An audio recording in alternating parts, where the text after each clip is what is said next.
Hello guys. तो आज की इस वीडियो लेक्चर में हम लोग डिस्कस करेंगे यूज़ ऑफ आइसोटोप्स, जो कि बहुत ही इम्पॉर्टेंट टॉपिक है ना।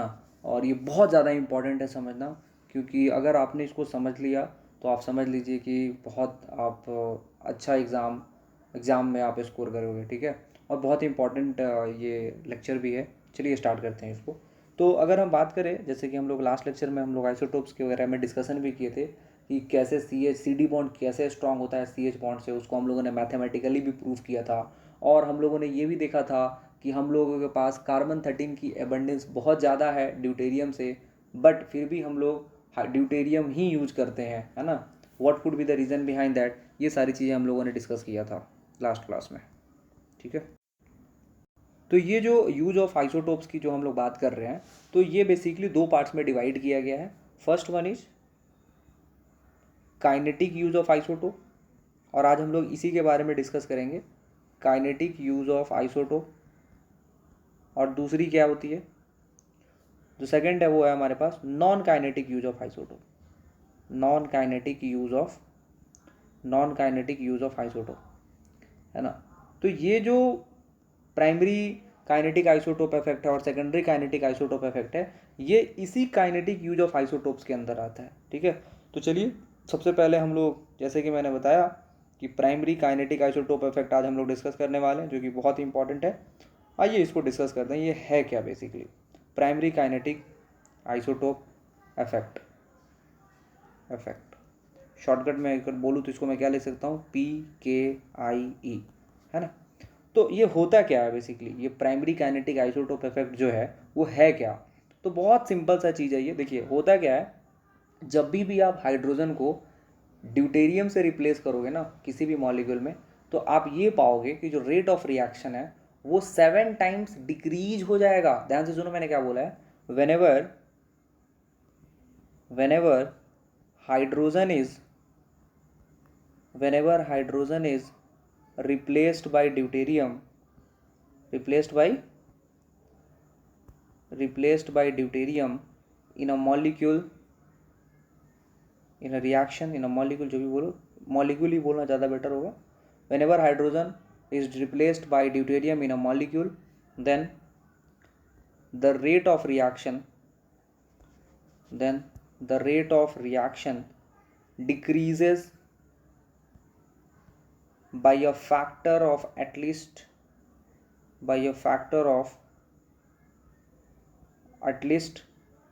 7 टाइम्स। और ये चीज़ हम लोगों ने प्रूव भी कर चुके हैं ऊपर, है ना। जब देखा था हम लोगों ने, जो वाइब्रेशनल फ्रीक्वेंसी था CD बॉन्ड का, that was coming out to be equal to 0.707 times of vibrational frequency of CH bond. तो उससे क्या पता चलता है कि जो रेट ऑफ रिएक्शन है वो डिक्रीज हो जाएगा 7 टाइम से। और ये लिख भी सकते हो ड्यू टू मोर स्टेबल। और ऐसा इसलिए हो रहा है क्योंकि CD बॉन्ड जो है वो स्ट्रांग होता है, due to more stable CD bond. और मैथमेटिकली जो है वो डिराइव किया गया है, इसको कैरेक्टराइज्ड किया गया है। सो क्या कैरेक्टराइज्ड किया गया है, KH divided by KD, if KH divided by KD is greater than और इक्वल टू 7, है ना। अगर 7 और 7 से ज़्यादा है, यहाँ पे मैं बता दूँ सबसे पहले कि KH जो है वो क्या है, रेट कांस्टेंट फॉर हाइड्रोजन है, तो इसको हम लोग बोल देंगे हाइड्रोजिनेटेड, है ना। और KD की अगर बात करूँ तो KD भी क्या है, रेट कांस्टेंट है, लेकिन किसके लिए है रेट कांस्टेंट, ये फॉर ड्यूटेरियम है, तो ड्यूटेरेटेड, है ना। तो KH/KD का जो वैल्यू है, रेशियो है, अगर 7 से ज़्यादा आ गया, है ना, 7 या 7 से ज़्यादा आ गया, तो आपको एक बात याद रखना है कि वहाँ पे जो CH बॉन्ड ब्रेकिंग जो होगा वो होगा, और वही स्टेप क्या होगा, RDS होगा। मतलब CH बॉन्ड का ब्रेक होना ही RDS स्टेप कहलाएगा, है ना। तो एक चीज़ आपको ध्यान में रखना है कि जब KH/KD जो है वो 7 से ज़्यादा है, that means CH bond breaking takes place in RDS step, है ना, ठीक है। और दूसरा इंपॉर्टेंट है क्या कि अगर के एच बाई के डी का जो रेशियो है अगर 1 के इक्वल है, कितना 1 है, देन इसका मतलब ये हुआ कि सी एच बॉन्ड ब्रेकिंग जो है वो नहीं होगा, मतलब आरडीएस स्टेप में इन्वॉल्व नहीं होगा। सी एच बॉन्ड ब्रेकिंग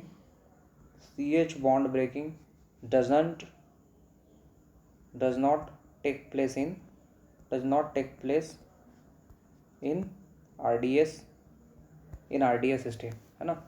अब जैसे एक मैं सिंपल सा एग्जांपल के थ्रू अगर आपको मैं समझाऊं तो मैंने ले लिया, लेट्स सपोज दैट ये क्या है, 1 ब्रोमोब्यूटेन।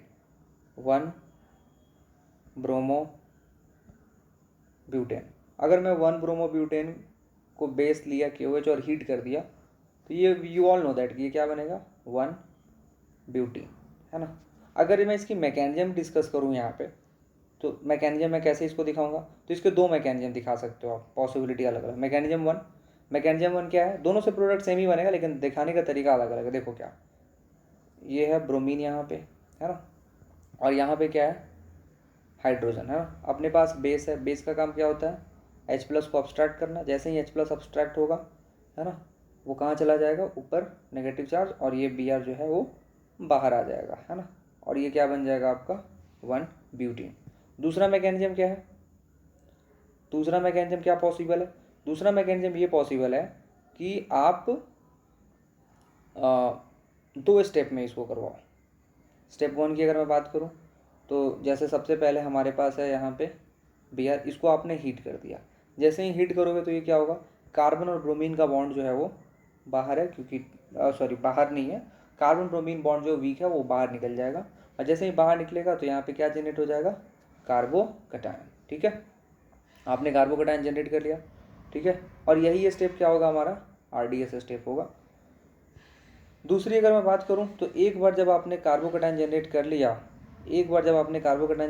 लिया, है ना, तो अब बहुत सिंपल है, in fast reaction what will happen, यहाँ से H+ जो है वो OH- आकर के निकालेगा, और जैसे ही OH- यहाँ से वाटर आकर के निकालेगा ये माइनस चार्ज बनेगा और यहाँ से ब्यूटीन का फॉर्मेशन हो जाएगा।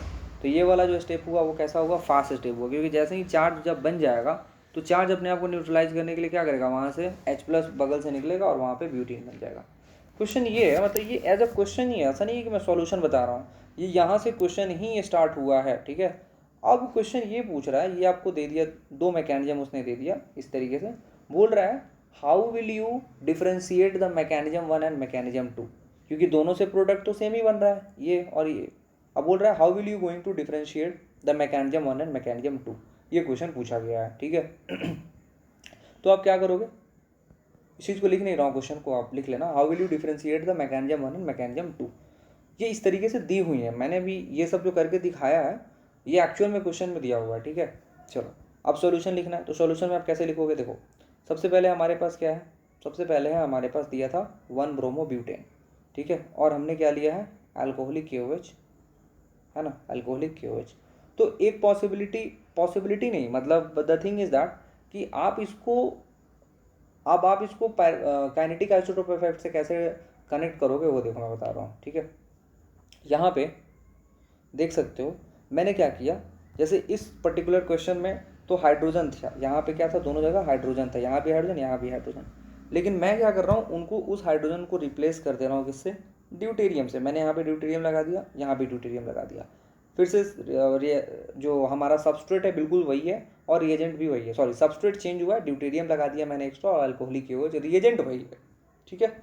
अब यहाँ से क्या होगा, OH- will come and OH- will abstract the D+, और ये बॉन्ड यहाँ पे शिफ्ट हो जाएगा, है ना, और यहाँ से ये Br बाहर आ जाएगा, तो यहाँ पे आपको ये प्रोडक्ट मिला, है ना। तो यहाँ पे कुछ KD का वैल्यू तो आएगा डेफिनेटली आएगा, ठीक है। चलो फिर उसके बाद अगर मैं बात करूँ, means basically what we did here, we actually taken the deuterium compound subject to the same reagent and we got the same product, है ना, we got the same product। और आपको यहाँ पे दिखाना है तो आप एक यहाँ पे और D दिखा सकते हो, राइट, ठीक है। चलो अब सेम चीज़ जब मैंने हाइड्रोजन के साथ किया था, है ना, यहाँ भी हाइड्रोजन अवेलेबल था, यहाँ भी हाइड्रोजन अवेलेबल था, राइट, और अल्कोहलिक KOH है, अल्कोहलिक KOH। इस कंडीशन में भी आपका क्या बना था, ब्यूटीन बना था, है ना। तो यहाँ पे आप क्या लिखोगे, के एच, यहाँ पे कुछ ना कुछ तो रेट कांस्टेंट आया होगा, के एच, ठीक है। यहाँ पे क्या आया होगा, के डी का, यहाँ पे क्या आया होगा, के एच का। तो ये जो के एच बाई के डी है बेसिकली, के एच बाई के डी, ये देखा गया कि ये कितना आ रहा है, 8.2 के आसपास आ रहा है। कितना आ रहा है, 8.2। तो this particular kh by kd ratio which actually coming out to be 8.2, that basically represent कि in RDS CH bond breaking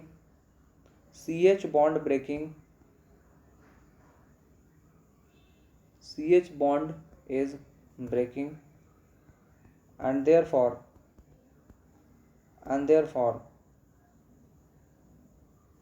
mechanism 1 is operating, mechanism 2 is not operating,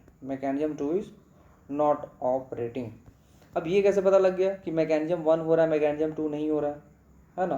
तो मैकेनिज्म 1 इसलिए हो रहा है यहाँ पे क्योंकि यहाँ पे अगर आप देखोगे तो RDS स्टेप जो है हमारा, ये कौन सा है, CH बॉन्ड का टूटना है ना, CH बॉन्ड का ब्रेक होना है। तो अगर ये, क्योंकि और ये चीज़ कैसे पता चला, तो एक्चुअल में एक और बात मैं आपको बता दूं, ये इन्फॉर्मेशन जो है KH बाई KD ये निकालना नहीं था। आप बोलोगे सर ये कहाँ से आपको पता चल गया, ये ऑलरेडी दिया हुआ है क्वेश्चन में। तो जैसे ही KH बाई KD का वैल्यू आपने देख लिया, कह रही है तो 8.2 है जो कि 7 से ज़्यादा है, इसका मतलब कि CH बॉन्ड ब्रेकिंग जो है वो RDS में इन्वॉल्व है। और जब भी CH बॉन्ड का टूटना RDS में इन्वॉल्व है तो नो डाउट जब ड्यूटेरियम से रिप्लेस करोगे आप तो वहाँ पे तो वाइब्रेशनल फ्रीक्वेंसी में काफ़ी डिफरेंस आएगा, और दूसरी डिफरेंस की वजह से ये जो रेशियो है वो 8.2 के आसपास आ रहा है। और इससे ये पता चल गया साफ साफ कि इसका मतलब यही मैकेनिज्म हो रहा है, ये दूसरा वाला मैकेनिज्म जो है वो नहीं हो रहा है। क्यों नहीं हो रहा है, क्योंकि अल्टीमेटली यहाँ पे क्वेश्चन में ही लिखा हुआ है कि ये जो CH बॉन्ड जो टूट रहा है यहाँ से, ये तो फास्ट स्टेप में, तो RDS में है ही नहीं। अगर ये RDS में नहीं है तो फिर ख़त्म, ये तो यहीं से साफ साफ दिख गया कि मैकेनिज्म 2 नहीं होगा, ठीक है।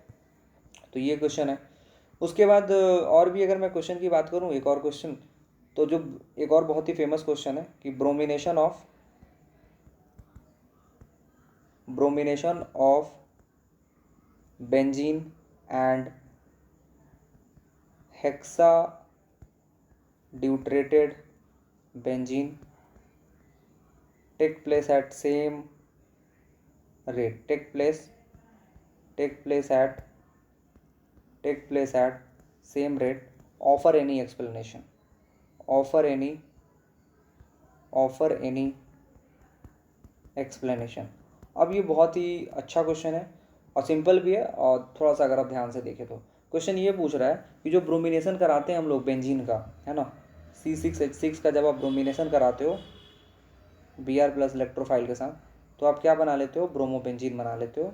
ये सब हम लोग इलेक्ट्रोफिलिक सब्स्टिट्यूशन रिएक्शन में, इलेक्ट्रोफिलिक एरोमेटिक सब्स्टिट्यूशन रिएक्शन में हम लोगों ने देखा भी है कि बेंजीन से कैसे हम लोग ब्रोमोबेंजीन बनाते हैं by using Br2 plus FeBr3 Lewis acid, है ना। फिर अगर बोला गया कि अगर हम बेंजीन की जगह पे क्या ले लें, हेक्सा ड्यूटेरेटेड बेंजीन मतलब C6D6, है ना, और तब ब्रोमिनेशन कराएं, तो नो डाउट यहाँ पे जो प्रोडक्ट मिलेगा फिर से वही प्रोडक्ट मिलेगा, बस डिफरेंस यही होगा कि ऊपर वाले में हर जगह हाइड्रोजन था कार्बन के पास, यहाँ पे क्या होगा, हर जगह ड्यूटेरियम होगा, है ना, इस तरीके से। तो बोल रहा है कि ऐसा देखा गया है कि ये जो दोनों रिएक्शन हैं, या ब्रोमिनेशन ऑफ बेंजीन कराइए या फिर हेक्सा ड्यूटेरेटेड बेंजीन का आप रिएक्शन करवाइए, दोनों सेम रेट पे ही होता है। मीन्स कि KH बाई KD जो है वो 1 के इक्वल है। किसके इक्वल है, 1 के इक्वल है। यहाँ से पता चल गया क्वेश्चन के लैंग्वेज से। तो इस पर्टिकुलर चीज़ को how can you this can be explain on the basis of its mechanism, है ना। इस चीज़ को आप कभी भी मैकेनिज्म से ही समझा सकते हो। अब कैसे, देखो, अगर मैं स्टेप 1 की बात करूँ कि एक्चुअल में हो क्या रहा होगा, चलिए मैं पहले बेंजीन लेकर ही बताता हूँ। तो ये अपने पास बेंजीन है ना, और मैंने ले लिया यहाँ पे इलेक्ट्रोफाइल Br प्लस, राइट। तो जैसे ही अगर आपने ये लिया तो सबसे पहले क्या हुआ होगा, ये एक पाई बॉन्ड है, इलेक्ट्रॉन है, न्यूक्लियोफाइल, और ये इलेक्ट्रोफाइल है। ये जो इलेक्ट्रोफाइल है वो पास में आया होगा न्यूक्लियोफाइल के, तो ये अट्रैक्शन फील किया होगा, है ना। यहाँ से पाई इलेक्ट्रॉन क्लाउड गया और ब्रोमीन का जो वैकेंट डी ऑर्बिटल है उसमें, या फिर ब्रोमीन के साथ ये जो पॉजिटिव चार्ज अवेलेबल है जिस भी ऑर्बिटल में, वहाँ जाकर के इंटरेक्ट करके और इलेक्ट्रॉन उसको दे देगा। तो ये प्रोसेस जब हो रहा होगा तो अगर आप ध्यान से देखोगे ना, अगर आप इसको ध्यान से देखो तो बॉन्ड कौन सा तोड़ा है आपने, ये वाला। तो जैसे ही टूटा तो यहाँ पे आ गया प्लस और यहाँ पे जाकर के Br ऐड हो गया। नो डाउट यहाँ पे क्या है, हाइड्रोजन है। ध्यान से देखो, पहले स्ट्रक्चर कैसा था, एरोमेटिक, अब कैसा स्ट्रक्चर हो गया, नॉन एरोमेटिक, है ना। तो क्या आप सोच रहे हो कि कभी भी कोई स्ट्रक्चर एरोमेटिक से नॉन एरोमेटिक में जाना चाहेगा, नहीं जाना चाहेगा। तो इसलिए ये रिएक्शन जो होगा बहुत स्लो होगा, धीरे धीरे होगा, है ना। तो स्टेप 1 ही हमारा RDS है। अगर मैं स्टेप 2 की बात करूँ, तो स्टेप 2 में क्या है, फिर से बुला करके लाइए उस नॉन एरोमेटिक को, क्योंकि कोई भी नॉन एरोमेटिक मॉलिक्यूल फिर से क्या चाहता है कि मैं स्टेबल हो जाऊं, फिर से मैं अपनी एरोमेटिसिटी को गेन कर लूं। तो ये तुरंत क्या करेगा, इन अ फास्ट स्टेप यहाँ से ये जो है ये H+ बाहर निकल जाएगा, और जैसे ही H+ बाहर निकलेगा तो ये माइनस और प्लस मिल करके क्या बना लेंगे, फिर से benzene ring, I mean bromo benzene. तो फिर से ये एरोमेटिक बन गए, है ना। तो अगर आप ध्यान से देखो तो जो कि ये फर्स्ट स्टेप जो है वो RDS है, in which aromaticity is lost in second step CH bond break which is a fast step.